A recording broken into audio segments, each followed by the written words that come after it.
رضا اونجا رو آروم باش. دیدم صافاست. سلام به همراهای دوست داشتنی چنل طعم عشق. حالتون چطوره؟ امروز میخوایم با هم دیگه یه آبگوشت خوشمزه درست کنیم که رنگ و لعاب و طعمش شما رو یاد آبگوشتای قهوه خونه‌ای میندازه. واسه درست کردنش به 400 گرم نخود آبگوشتی که از شب قبل گذاشتیم خیس بخوره نیاز داریم. 500 گرم گوشت گوسفندی و چند تیکه دنبه.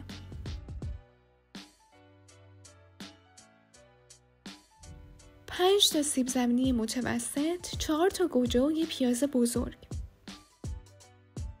2 قاشق غذاخوری ربع. 1 قاشق چایخوری دارچین.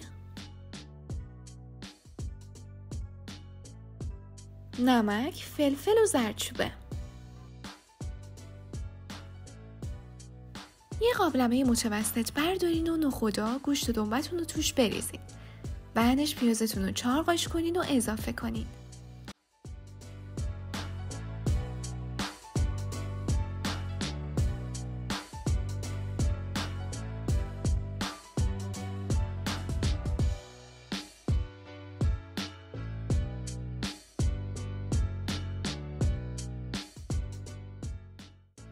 دو حبه سیر و گوجه های قاچ شده هم بهش اضافه کنین.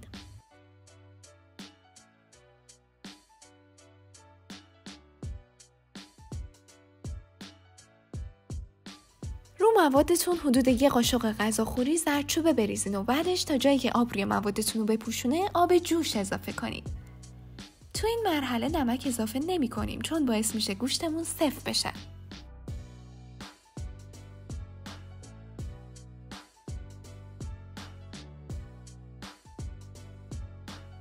در قابلمه رو بذارین و اجازه بدین حداقل 2 ساعت و نیم روی حرارت ملایم جوش بخوره.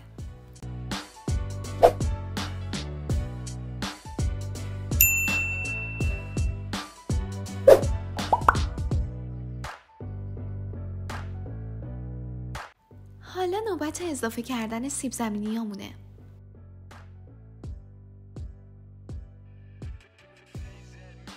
بعدش هم دارچین و نمک و فلفل.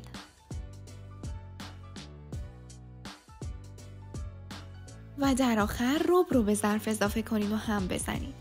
تو این مرحله میتونین 2 تا لیمو عمانی که با چنگال سوراخ کردین هم به آبگوشتتون اضافه کنین. بعدش درش رو بذارین تا 1 ساعت و نیم دیگه بپزه و جا بیفته.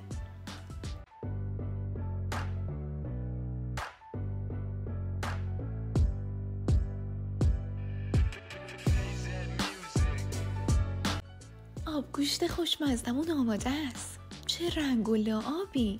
نوش جونتون.